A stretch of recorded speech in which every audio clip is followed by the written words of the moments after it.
د جبهې مقاومت مشر احمد مسعود او اشرف غني وايي ملا یعقوب د بدلون سمبول دی. افغانستان نوې پړاو ته ننوځي. افغانستان د بدلون په درشل کې ولاړ دی. داسې بدلون چې خلک یې له کلونو راهیسې انتظار باسي.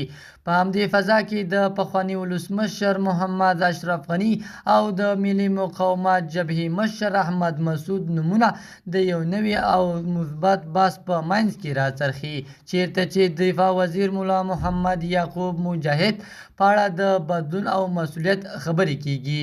په یو جالب او تحلیلي انځور کې داسې وړاندې کیږي چې اشرف غني د افغانستان د راتلونکي په اړه د خبرو پر مهال د ملا یعقوب د ځینو کړنو ستاینه کوي. هغه باور څرګندوي چې د هیواد د امنیتي جوړښت ثبات د هر ډول پرمختګ بنسټ دی او هر هغه څوک چې په دې برخه کې مثبت رول لوبوي باید وستایل شي.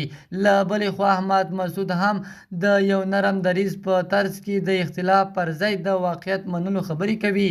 په دې فکر کې هغه د ملا یعقوب رول د افغانستان د اوسني وضعیت په کنټرول کې مهم ګڼي او ټینګار کوي چې هر مثبت ګام باید د ملي ګټو له نظره وارزول شي. د صداقت نیوز چینل درنو لیدونکو، سلام، ستړي مشئ، وخت مو په خیر. پام راګرځوم د دې ساعت مهم خبر ته او په سر کې یادونه کوم ملګرو که مو چینل نوي سبسکرایب کړی د مهمو خبرونو لپاره در سره صداقت نیوز چینل په درنښت سره سبسکرایب کړئ. په دغه پیغام کې ملا یعقوب داسې شخصیت په توګه راڅرخي چې د یو نوي نسل استازیتوب کوي. هغه نسل چې د جګړې له منځه راوتلی خو اوس د ثبات راوستلو مسؤلیت پر غاړه لري. دغه هره پرېکړه کولی شي د افغانستان د راتلونکي مسیر وټاکي.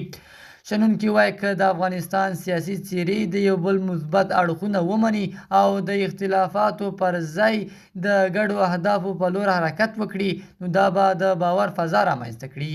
ځکه پرمختګ یوازې هغه وخت ممکن دی چې د مخالفتونو پر ځای همکاري زیاته شي. په پای کې دا ډول خبرې که څه هم تحلیلي بڼه لري خو یو مهم پیغام لري.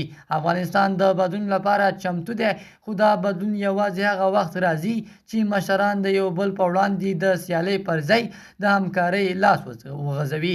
د صداقت نیوز چینل درنو لیدونکو، دا زموږ د دې ساعت چمتو شوی خبر.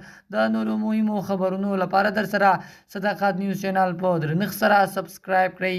تر بیا خیر چارې، د الله په امان.